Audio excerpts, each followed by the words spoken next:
ইরানের মধ্যাঞ্চলীয় ইস্পাহান প্রদেশে মাঝারি মাত্রার ভূমিকম্প আঘাত হেনেছে। বৃহস্পতিবার গভীর রাতে রিখটার স্কেলে 5.3 মাত্রার এই ভূমিকম্পে রাজধানী তেহরান সহ আশপাশের বিভিন্ন শহর কেঁপে ওঠে। আতঙ্কে ঘরবাড়ি ছেড়ে রাস্তায় বেরিয়ে আসেন স্থানীয় বাসিন্দারা। ইরানের সরকারি সংবাদ মাধ্যম জানিয়েছে, ভূমিকম্পটির কেন্দ্রস্থল ছিল ইস্পাহান প্রদেশের জাভারেহ এলাকায়। এটি ভূপৃষ্ঠ থেকে প্রায় 10 কিলোমিটার গভীরে সৃষ্টি হয়েছিল। ভূমিকম্পের তীব্রতা এতই ছিল যে ইস্পাহানের পাশাপাশি তেহরান প্রদেশের দামাভান্দ, আবসার্দ, কিলান, ভারামিন ও ফাশমের মানুষও কম্পন টের পেয়েছেন। এমনকি ধর্মীয় নগরী কোমেও কেঁপে ওঠে।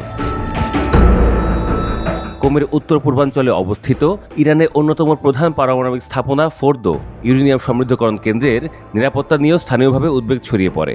এখানেই আগে ইসলামী রেভলিউশনারি গার্ড কোরের একটি সামরিক ঘাঁটি ছিল। ধারণা করা হয় ইরানের পারমাণবিক কর্মসূচির অন্যতম গুরুত্বপূর্ণ অংশ এখানে পরিচালিত হয়। তবে এখন পর্যন্ত ওই স্থাপনায় কোনো ক্ষয়ক্ষতির খবর পাওয়া যায়নি।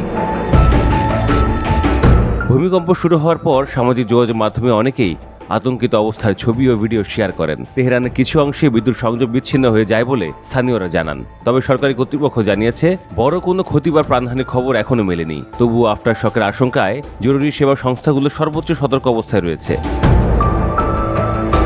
প্রথমে ইরানের কিছু বেসরকারি টেলিভিশন চ্যানেল ভূমিকম্পের কেন্দ্রস্থল হিসেবে ভুল করে তেহরানের ফাশাম শহরের নাম প্রকাশ করে। পরে সরকারি দপ্তর থেকে জানানো হয় আসল কেন্দ্রস্থল ছিল ইস্পাহানের জাভারেহ। ইরানের এই ভূমিকম্পের কয়েক ঘন্টা আগে প্রতিবেশী দেশ তুরস্কেও কেঁপে ওঠে মাটি। বৃহস্পতিবার বিকেলে স্থানীয় সময় 2:55 ইস্তানবুল সহ উত্তর পশ্চিমাঞ্চলের বিভিন্ন এলাকায় ভূমিকম্প অনুভূত হয়। রিখটার স্কেলে এর মাত্রা ছিল 5। ভূমিকম্পের কেন্দ্রস্থল ছিল তেকিরদাক প্রদেশের মারমারা সাগরে এবং এর গভীরতা ছিল 6.7 কিলোমিটার। হঠাৎ করে কম্পনে আতঙ্কে ইস্তানবুল ও পার্শ্ববর্তী এলাকার মানুষ রাস্তায় নেমে আসে। অনেকে আল্লাহর কাছে প্রার্থনা করতে থাকেন। প্রাথমিকভাবে বড় কোনো ক্ষয়ক্ষতির খবর পাওয়া না গেলেও শহরের বিভিন্ন এলাকায় ভবন কেঁপে ওঠায় ভীতিকর পরিস্থিতি সৃষ্টি হয়।